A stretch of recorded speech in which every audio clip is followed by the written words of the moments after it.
Hey everybody, you're watching We the Fandom, where we discuss comic books, pop culture, and the fandom experience. If you enjoyed this video, please hit that like button and subscribe to the channel to see more content. How's it going everybody? Jacob here at We the Fandom, and in today's video I'll be talking about some nonsense that I saw in a comic called Angela, Queen of Hell, issue number 4, a comic that I specifically read when I was looking for comics that featured the character Bor. Angela, Queen of Hell was written by Marguerite Bennett, who I've never heard of, so I can't reference other work that she's done, but the story concerns the character Angela, who is the long-lost sister of Thor and an angel, and is now Queen of Hell. Fun fact, Angela was actually a character in the Spawn universe, but was brought over to Marvel by Neil Gaiman, her co-creator. But this story concerns Angela going through certain trials, in between two of which she ends up meeting and fighting her paternal grandfather, Bor. Bor Burison is the first king of Asgard, father of Odin, and grandfather of Thor. He actually made a cameo appearance in Thor the Dark World as the leader of Asgard against the Dark Elves. He's extremely powerful, although at this time dead, due to the trickery of Loki leading Thor to unknowingly kill his own grandfather. But when Bor arrives on the scene, he is pissed, having been summoned from his sleep and leading an army of the dead to face off against Angela and her companions. And this is the dialogue. Tell me, who rouses Bor? What whore-spawn slattern is this? Depraved whelp that slithered from the legs of... Nope, sorry, too gross. And then he says, quote, a lot of misogynist filth, red pill MRA, meninist casual racism, unsolicited opinions of Israel, question marks. Okay,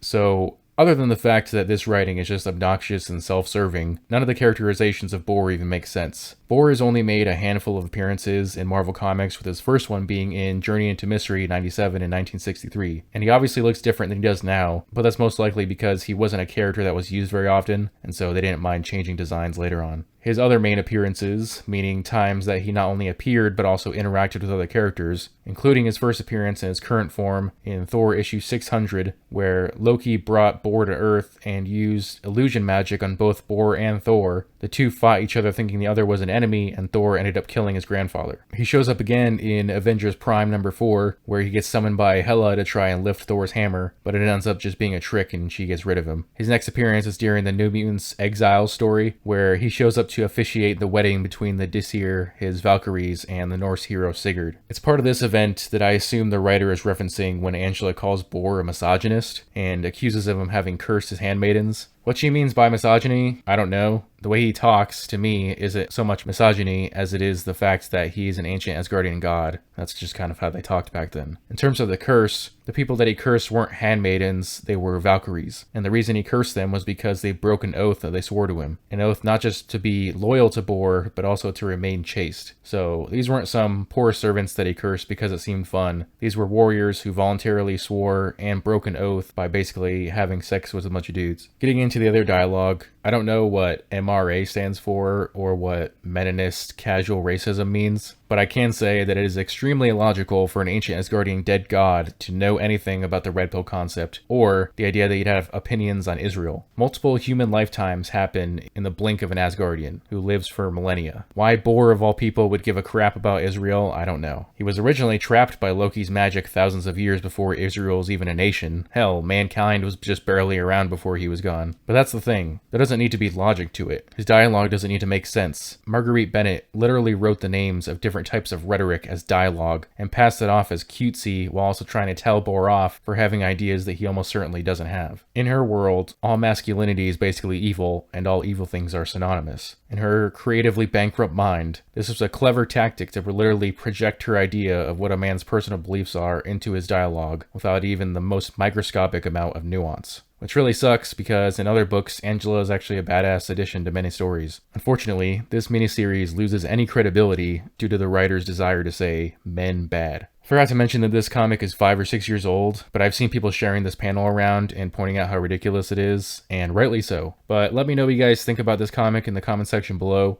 As always, if you enjoyed this video, please leave a like and subscribe to the channel. Also hit that notification bell so you never miss a new video. I'll see you all next time.